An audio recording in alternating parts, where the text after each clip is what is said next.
कर्ण ने श्री कृष्ण से पूछा, मेरा जन्म होते ही मेरी माँ ने मुझे त्याग दिया। क्या अवैध संतान होना मेरा दोष था? द्रोणाचार्य ने मुझे सिखाया नहीं क्योंकि मैं क्षत्रिय पुत्र नहीं था।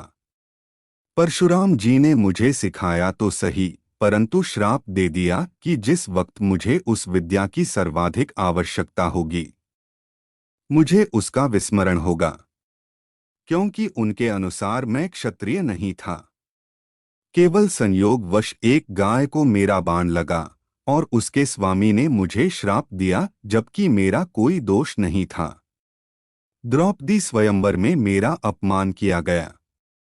माता कुंती ने मुझे आखिर में मेरा जन्म रहस्य बताया भी, तो अपने अन्य बेटों को बचाने के लिए।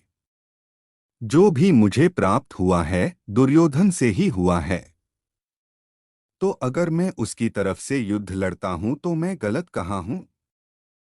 श्री कृष्ण ने उत्तर दिया, कर्ण, मेरा जन्म कारागार में हुआ। जन्म से पहले ही मृत्यु मेरी प्रतीक्षा में घात लगाए थी। जिस रात मेरा जन्म हुआ उसी रात माता पिता से दूर किया गया।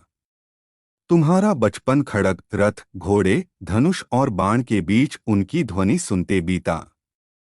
मुझे ग्वाले की गौशाला मिली।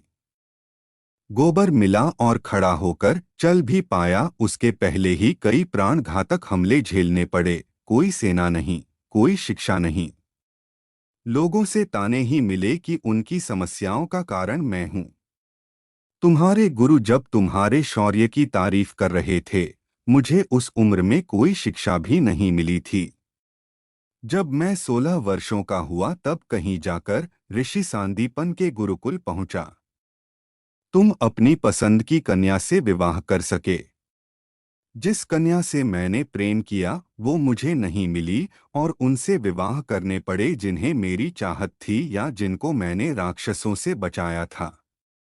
मेरे पूरे समाज को यमुना के किनारे से हटाकर एक दूर समुद्र के किनारे बसाना पड़ा, उन्हें जरासंध से बचाने के लिए। रण से पलायन के कारण मुझे भीरू भी कहा गया। अगर दुर्योधन युद्ध जीतता है तो तुम्हें बहुत श्रेय मिलेगा। धर्मराज अगर जीतता है तो मुझे क्या मिलेगा? मुझे केवल युद्ध और युद्ध से निर्माण हुई समस्याओं के लिए दोष दिया जाएगा। एक बात का स्मरण रहे कर्ण, हर किसी को जिंदगी चुनौतियां देती है। जिंदगी किसी के भी साथ न्याय नहीं करती। दुर्योधन ने अन्याय का सामना किया है तो युधिष्ठिर ने भी अन्याय भुगता है। लेकिन सत्य धर्म क्या है यह तुम जानते हो। कोई बात नहीं, अगर कितना ही अपमान हो, जो हमारा अधिकार है वो हमें ना मिल पाए। महत्व इस बात का है कि तुम उस समय उस संकट का सामना कैसे करते हो। रोना धोना बंद करो कर्ण, जिंदगी न्याय नहीं करती।